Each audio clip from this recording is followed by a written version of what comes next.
ഒരു കാര്യമുണ്ട്. നീ ഏത് ബിസിനസ് എടുത്താലുണ്ടല്ലോ, ഞാൻ ഇതൊന്ന് പറഞ്ഞിട്ട് ശ്രീ ഈ ഒരു പോയിന്റ് പറഞ്ഞിട്ട് ശ്രീ ഒന്നും പറയാൻ സമ്മതിക്കുന്നില്ല. അഭിലാഷ് ബാക്കിയുള്ളവർക്ക് കൊടുത്ത സമയത്തിന്റെ പകുതി പോലും തരണ്ട, പക്ഷെ അഭിലാഷിന്റെ ചോദ്യത്തിന്റെ എത്രയെങ്കിലും സമയം തരണം. ഇടയ്ക്ക് ഇന്ററപ്റ്റ് ചെയ്യരുത്. അയാളെ മുഖത്ത് നോക്കി കള്ളാന്ന് വിളിക്കാൻ ഇരുന്നാണ്. പിന്നെ എനിക്കൊരു ഭാര്യയും കുട്ടിയും വീട്ടിലുണ്ട്. എനിക്ക് തിരിച്ചു പോകണം. ജയിലിൽ കിടന്നാ എന്റെ ശമ്പളം കിട്ടില്ല, എന്റെ വീട്ടുകാർക്ക് കഴിക്കാൻ ആഹാരം കിട്ടില്ല. അതുകൊണ്ടാണ് ചെയ്യാത്തത്. അഭിലാഷെ 30 സെക്കൻഡ് തരൂ. കഷ്ടമാണിത്.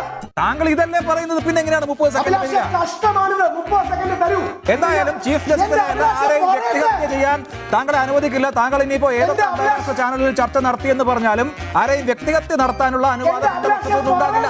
എന്റെ സൂചിപ്പിച്ചല്ലോ റോഹിംഗ്യൻ കാര്യമാണ് എന്താണ് പറഞ്ഞത്. ചർച്ചയിൽ എന്തൊക്കെ നടക്കണം തീരുമാനിക്കാനുള്ള അവകാശം എനിക്കുണ്ടല്ലോ. തരത്തില്ല. എന്റെ അഭിലാഷെ ഒരു വരി പറയട്ടെ. പറയൂ. എന്റെ അഭിലാഷെ ഒരു വരി പറയട്ടെ. ഒന്നോ രണ്ടോ വരി പറഞ്ഞോളൂ. എന്റെ അഭിലാഷെ ഒരു വരി പറയാനുള്ള അവസരം തരൂ. ഒരാൾ പറയുന്നത് മറ്റൊരാൾ കേൾക്കുന്നത് പോലുമില്ല. പിന്നെ എങ്ങനെ ശരിയാവുന്നത്? ആളെ മാറ്റി കഷ്ടപ്പെട്ടത് വെറുതെ.